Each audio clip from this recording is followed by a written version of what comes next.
C. 2. Excitações sensoriais internas, subjetivas. Apesar de quaisquer objeções em contrário, é forçoso admitir que o papel desempenhado na causação dos sonhos pelas excitações sensoriais objetivas durante o sono permanece indiscutível. E se, por sua natureza e frequência, esses estímulos parecem insuficientes para explicar todas as imagens oníricas, somos incentivados a buscar outras fontes de sonhos análogas a eles em seu funcionamento. Não sei dizer quando despontou pela primeira vez a ideia de se levarem em conta as excitações internas, subjetivas, dos órgãos dos sentidos, juntamente com os estímulos sensoriais externos. É fato, porém, que isso é feito mais ou menos explicitamente em todas as discussões mais recentes da etiologia dos sonhos. Wundt, 1874, página 657, escreve, abre aspas, um papel essencial é também desempenhado, creio eu, na produção das ilusões que ocorrem nos sonhos pelas sensações visuais e auditivas subjetivas que nos são familiares no estado de vigília, como as áreas amorfas de luminosidade que se tornam visíveis para nós quando nosso campo visual é obscurecido, como o tinido ou o zumbido nos ouvidos e assim por diante. Especialmente importante entre elas são as excitações subjetivas da retina. É dessa forma que se deve explicar a notável tendência dos sonhos a fazerem surgir diante dos olhos objetos semelhantes ou idênticos em grande número. Vemos diante de nós inúmeros pássaros, borboletas, peixes, contas coloridas, flores, etc. Aqui, a poeira luminosa no campo obscurecido da visão assume uma forma fantástica, e os numerosos pontos de que ela se compõe são incorporados ao sonho como um número equivalente de imagens separadas, e estas, em vista de sua mobilidade, são consideradas como objetos móveis. Isso também constitui, sem dúvida, a base da grande predileção demonstrada pelos sonhos por toda sorte de figuras de animais, pois a imensa variedade de tais formas pode se ajustar facilmente à forma específica assumida pelas imagens luminosas subjetivas. Fecha aspas. Como fontes de imagens oníricas, as excitações sensoriais subjetivas possuem a vantagem óbvia de não dependerem, como as objetivas, de circunstâncias fortuitas externas. Estão à mão, como se poderia dizer, sempre que delas se necessita como explicação, mas estão em desvantagem comparadas aos estímulos sensoriais objetivos, no sentido de que seu papel na instigação de um sonho é pouco ou nada acessível à confirmação e à experimentação. A principal prova em favor do poder de instigação de sonhos das excitações sensoriais subjetivas é fornecida pelo que se conhece como alucinações hipnagógicas, ou, para empregar a expressão de Johannes Miller, 1826, fenômenos visuais imaginativos.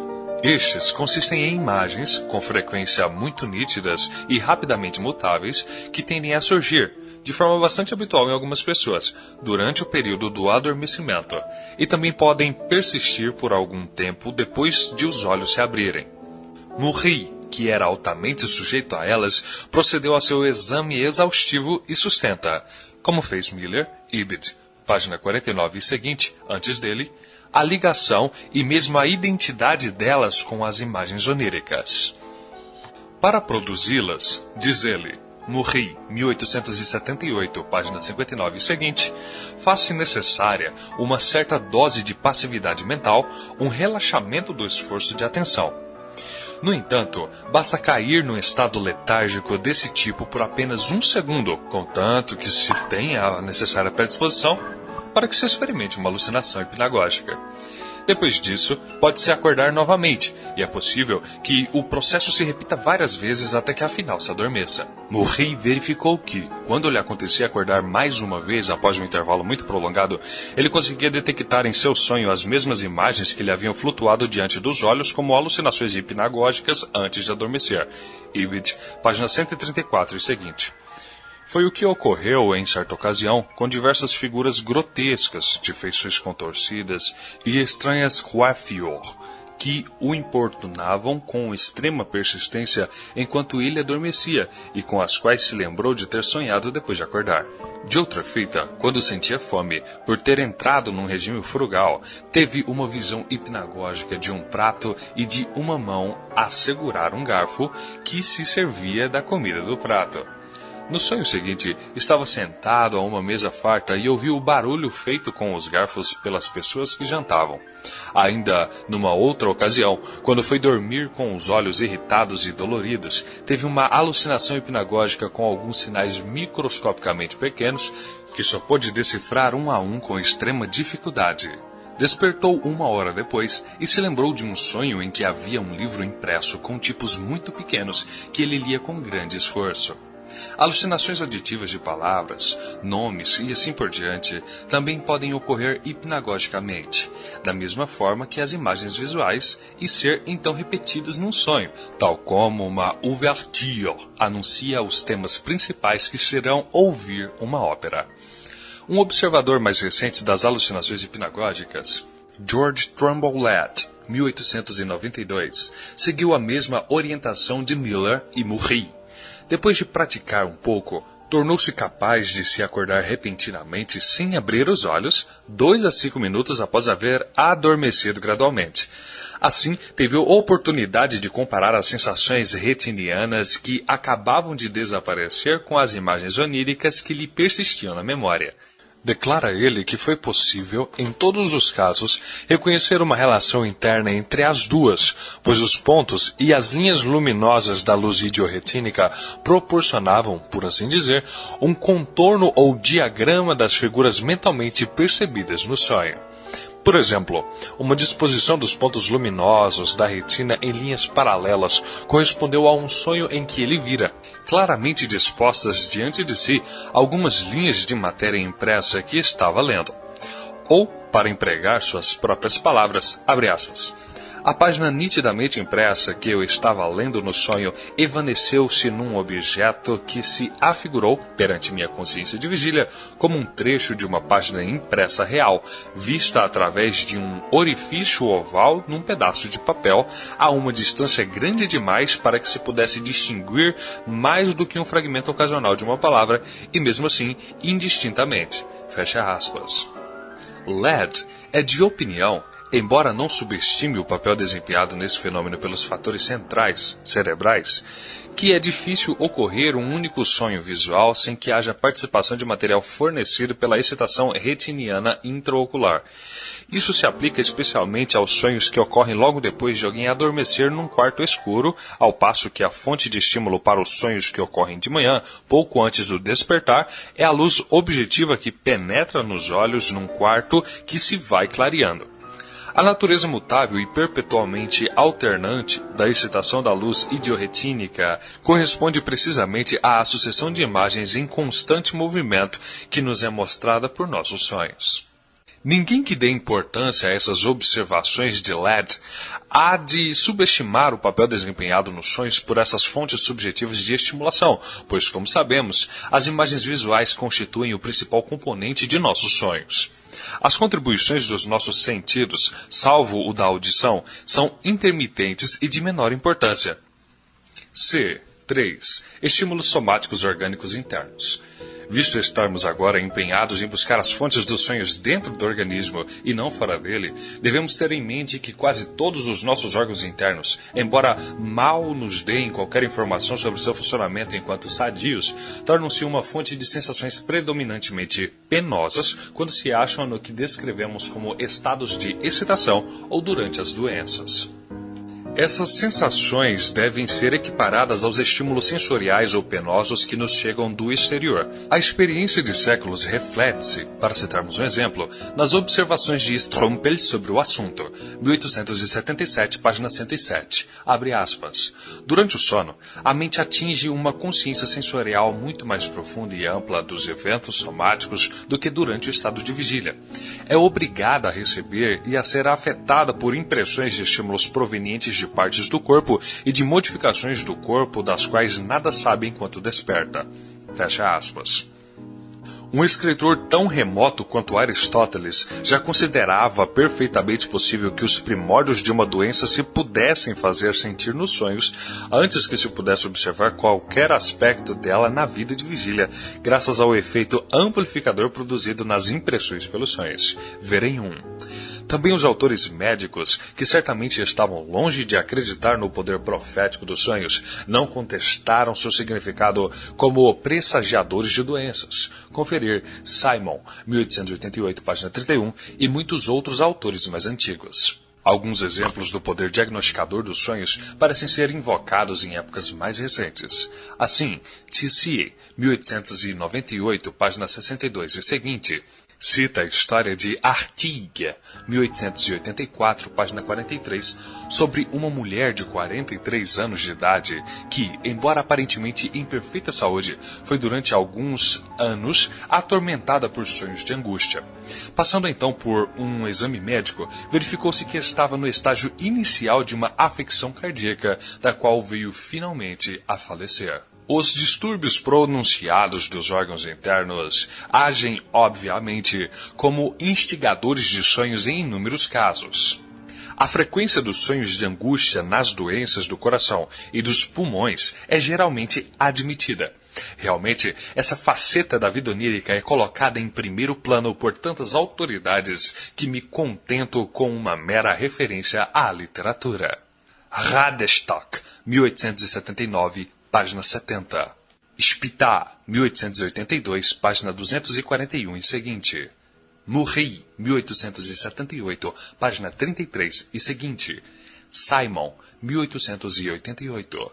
Tessier, 1898, página 60 e seguintes. Tessier chega a ser de opinião que o órgão específico afetado dá um cunho característico ao conteúdo do sonho. Assim, os sonhos dos que sofrem doenças cardíacas costumam ser curtos e têm um fim assustador no momento do despertar. Seu conteúdo quase sempre inclui uma situação que implica uma morte horrível. Os que sofrem de doenças pulmonares sonham com sufocação, grandes aglomerações e fugas e estão notavelmente sujeitos ao conhecido pesadelo. A propósito, pode-se observar que Bana, 1855, conseguiu provocar este último experimentalmente, deitando-se com o rosto voltado para a cama ou cobrindo as vias respiratórias. No caso de distúrbios digestivos, os sonhos contêm ideias relacionadas com o prazer na alimentação ou a repulsa. Finalmente, a influência da excitação sexual no conteúdo dos sonhos pode ser adequadamente apreciada por todos mediante a sua própria experiência e fornece a teoria de que os sonhos são provocados por estímulos orgânicos, seu mais poderoso apoio. Além disso, ninguém que consulte a literatura sobre o assunto poderá deixar de notar que alguns autores, como Murray, 1878, página 451 e seguinte, e Weigand, 1893, foram levados ao estudo dos problemas oníricos pelo efeito de suas próprias doenças sobre o conteúdo dos seus sonhos. Não obstante, embora esses fatos estejam verificados sem sombra de dúvida, sua importância para o estudo das fontes dos sonhos não é tão grande como se poderia esperar. Os sonhos são fenômenos que ocorrem em pessoas sadias, talvez em todos, talvez todas as noites. E é óbvio que a doença orgânica não pode ser incluída entre suas condições indispensáveis. E o que nos interessa não é a origem de certos sonhos especiais, mas a fonte que provoca os sonhos comuns das pessoas normais. Basta-nos apenas dar mais um passo à frente, contudo, para encontrarmos uma fonte de sonhos mais copiosa do que qualquer outra que tenhamos considerado até agora, uma fonte que, a rigor, parece nunca poder esgotar-se. Se verificar que o interior do corpo, quando se acha enfermo, torna-se uma fonte de estímulos para os sonhos, e se admitirmos que, durante o sono, a mente, estando desviada do mundo exterior, pode dispensar maior atenção ao interior do corpo, parecer-nos-á plausível supor que os órgãos internos não precisam estar doentes para provocar excitações que atinjam a mente adormecida, excitações que de algum modo transformam-se em imagens oníricas. Enquanto despertos, estamos conscios de uma sensibilidade geral difusa, ou conestesia, mas apenas como uma qualidade vaga de nosso estado de espírito. Para essa sensação, de acordo com a opinião médica, todos os sistemas orgânicos contribuem com uma parcela. À noite, porém, parece que essa mesma sensação, ampliada numa poderosa influência e atuando através dos seus vários componentes, torna-se a fonte mais rigorosa e, ao mesmo tempo, a mais comum para instigar imagens oníricas. Se assim for, resta apenas investigar as leis segundo as quais os estímulos orgânicos se transmudam em imagens oníricas. Chegamos aqui à teoria da origem dos sonhos, preferida por todas as autoridades médicas. A obscuridade em que o centro do nosso ser, o Moispontnik, como o chama Tissi, 1898, página 23, fica vedado a nosso conhecimento, e a obscuridade que cerca a origem dos sonhos coincidem bem demais para não serem relacionadas uma com a outra. A linha de raciocínio que encara a sensação orgânica vegetativa como a formadora dos sonhos tem, além disso, uma atração particular para os médicos, por permitir uma etiologia única para os sonhos e as doenças mentais, cujas manifestações tanto têm em comum, já que as mudanças sinestésicas e os estímulos provenientes dos órgãos internos são também predominantemente responsabilizados pela origem das psicoses. Não é de surpreender, portanto, que a origem da teoria da estimulação somática remonte a mais de uma fonte independente. A linha de argumentação desenvolvida pelo filósofo Schopenhauer em 1851 exerceu uma influência decisiva em diversos autores. Nossa imagem do universo, na opinião dele, é alcançada pelo fato de nosso intelecto tomar as impressões que o atingem de fora e remodelá-las segundo as formas de tempo, espaço e causalidade. Durante o dia, os estímulos vindos do interior do organismo, do sistema nervoso simpático, exercem, no máximo, um efeito inconsciente sobre nosso estado de espírito. Mas, à noite, quando já não somos ensurdecidos pelas impressões do dia, as que provêm de dentro são capazes de atrair a atenção, do mesmo modo que, à noite, podemos ouvir o murmúrio de um regato que é abafado pelos ruídos diurnos. Mas como pode o intelecto reagir a esses estímulos senão exercendo sobre ele sua própria função específica? Os estímulos, por conseguinte, são remodelados como formas que ocupam espaço e tempo e obedecem às regras da causalidade, e assim surgem os sonhos. Conferir Schopenhauer, 1862, 249 e seguintes. Scherner, 1861, e depois dele, Feuchtert, 1875, esforçaram-se em seguida por pesquisar com maior riqueza de detalhes a relação entre os estímulos somáticos e as imagens oníricas, mas adiarei meu exame dessas tentativas até chegarmos à seção que versa sobre as várias teorias acerca dos sonhos. Verem 1. O psiquiatra Krauss, 1859, página 255, numa investigação conduzida com notável consistência, reconstrói a origem dos sonhos e deliria, de um lado, e dos delírios, de outro, até o mesmo fator, a saber, sensações organicamente determinadas. É quase impossível pensar em qualquer parte do organismo que não possa ser o ponto de partida de um sonho ou de um delírio. As sensações organicamente determinadas, abre aspas, podem ser divididas em duas classes. 1. As que constituem a disposição de ânimo geral, sinestesia. E 2. As sensações específicas imanentes nos principais sistemas do organismo vegetativo. Dentre estas últimas, deve-se distinguir 5 grupos. A. Sensações musculares. B. Respiratórias. C. Gástricas. D. Sexuais. E E. Periféricas. Fecha aspas. Krauss supõe que o processo pelo qual as imagens oníricas surgem com base nos estímulos somáticos é o seguinte. A sensação despertada evoca uma imagem cognata, de conformidade com alguma lei de associação.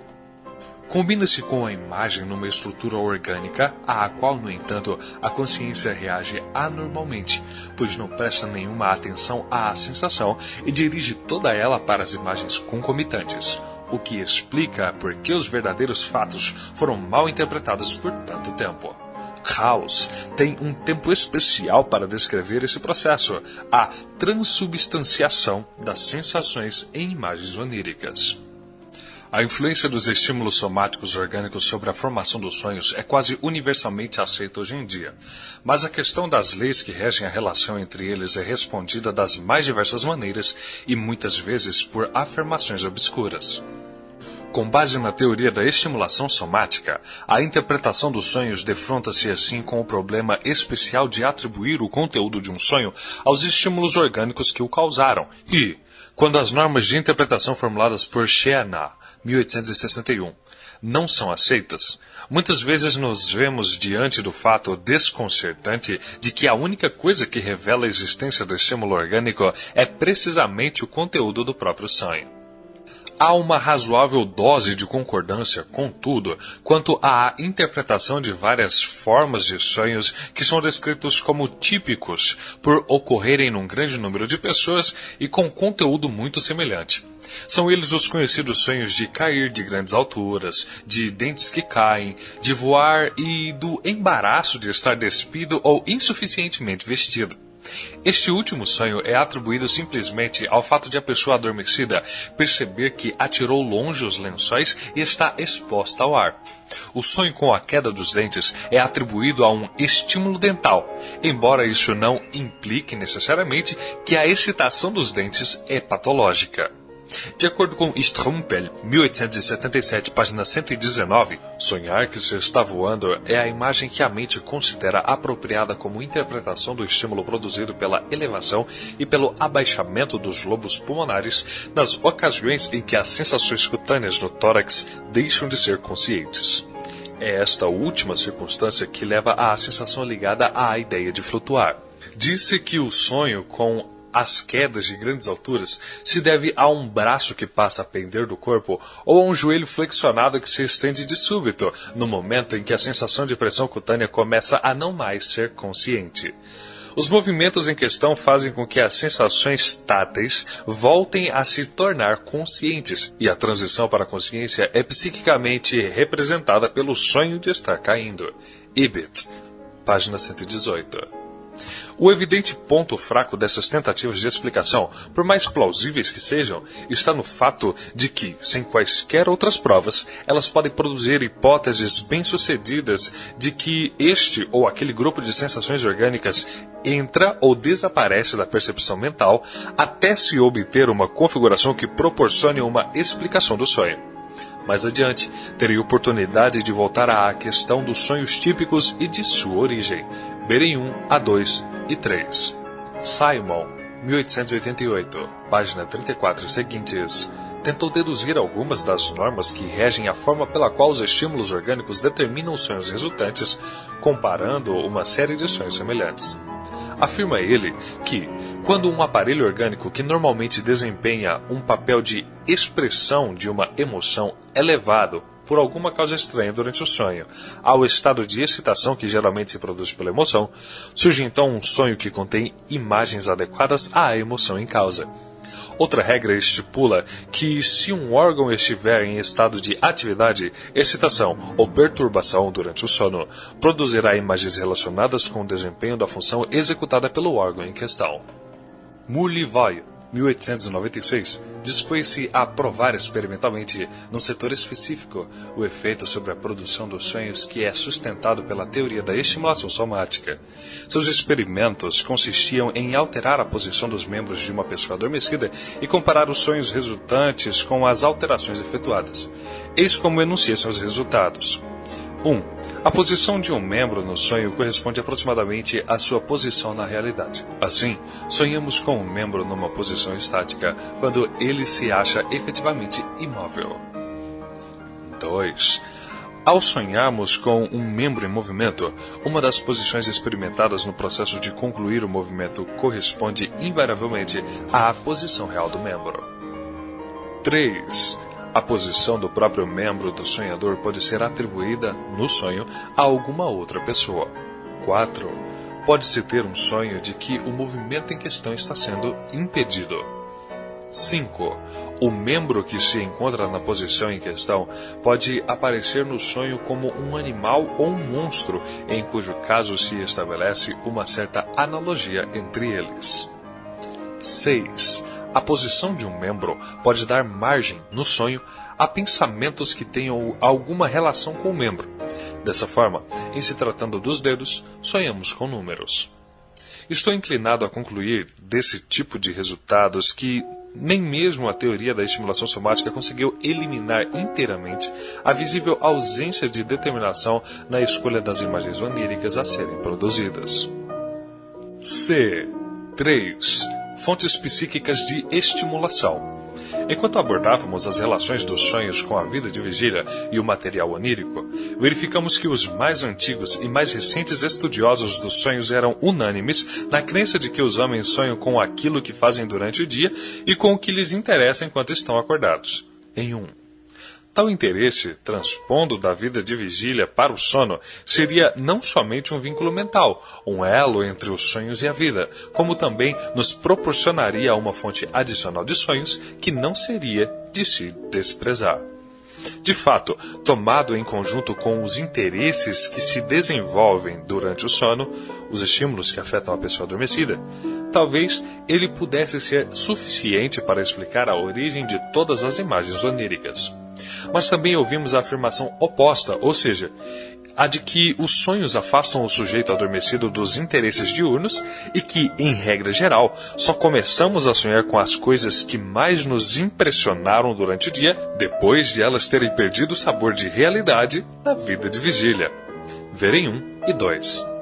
Assim, a cada passo que damos em nossa análise da vida onírica, sentimos que é impossível fazer generalizações sem nos resguardarmos por meio de ressalvas como frequentemente, via de regra ou na maioria dos casos, e sem estarmos dispostos a admitir a validade das exceções. Se fosse verdade que os interesses de vigília, juntamente com os estímulos internos e externos durante o sono, bastam para esgotar a etiologia dos sonhos, deveríamos estar em condições de dar uma explicação satisfatória da origem de todos os elementos de um sonho. O enigma das fontes dos sonhos estaria resolvido, e restaria apenas definir a parcela cabível, respectivamente, aos estímulos psíquicos e somáticos em qualquer sonho específico. Na realidade, tal explicação completa de um sonho jamais foi obtida, e quem quer que tenha tentado consegui-la deparou com partes, geralmente muito numerosas, do sonho sobre cuja origem nada pôde dizer. Está claro que os interesses diurnos não são fontes psíquicas tão importantes dos sonhos quanto se poderia esperar das asserções categóricas de que todas as pessoas continuam a transpor seus assuntos diários para seus sonhos. Não se conhecem quaisquer outras fontes psíquicas dos sonhos. Assim, ocorre que todas as explicações dos sonhos apresentadas na literatura sobre o assunto, com a possível exceção das de Sheana, que serão abordadas posteriormente, verem 1, deixam uma grande lacuna quando se trata de atribuir uma origem às imagens de representação que constituem o material mais característico dos sonhos. Nessa situação embaraçosa, a maioria dos que escrevem sobre o assunto tende a reduzir ao mínimo o papel desempenhado pelos fatores psíquicos na instigação dos sonhos, visto ser tão difícil chegar a esses fatores.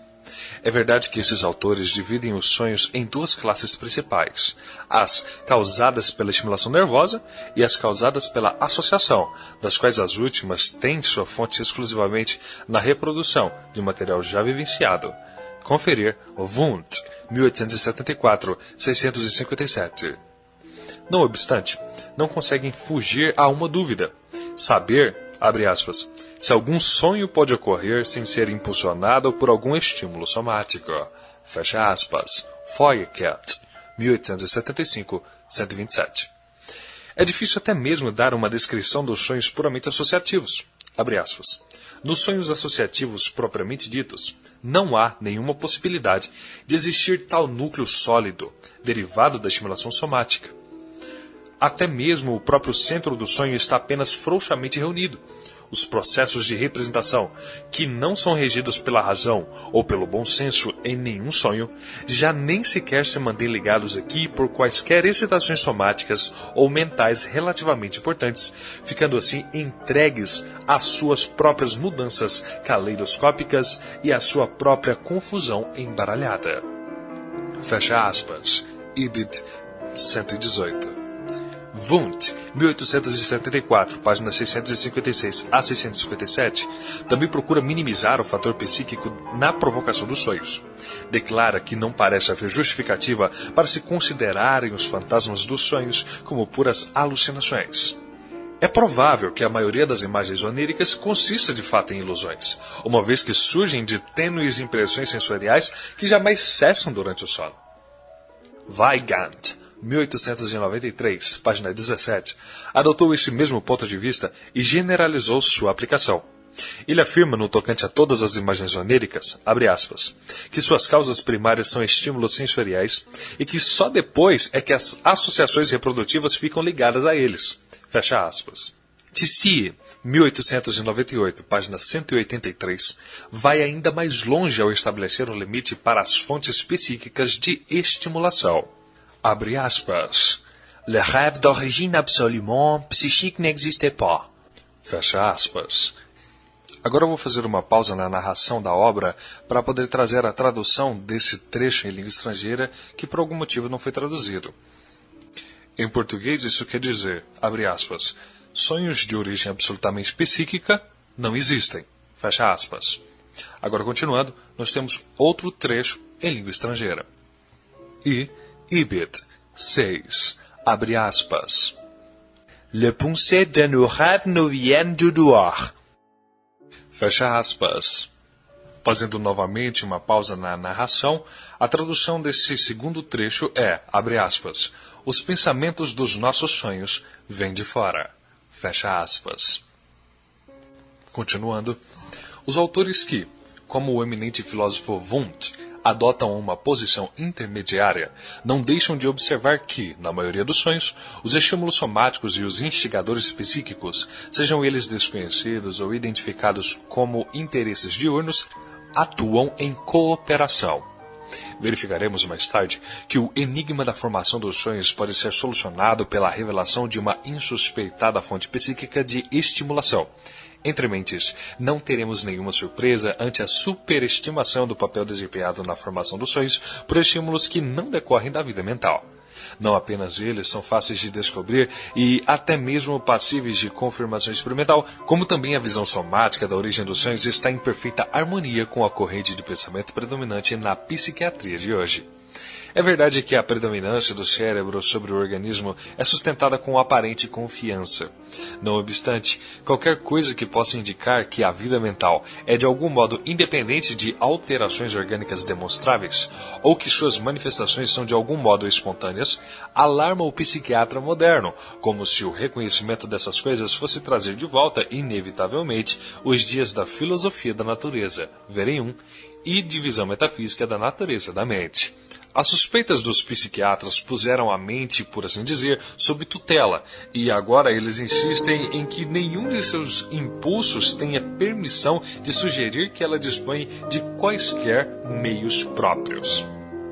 Esse comportamento apenas mostra quão pouca confiança eles realmente depositam na validade de uma relação causal entre o somático e o psíquico, mesmo quando uma pesquisa mostra que a causa aprofundada tem de levar mais adiante a trilha e descobrir uma base orgânica para o fato mental. Mas se, no momento, não podemos enxergar além do psíquico, isso não é motivo para negar-lhe a existência.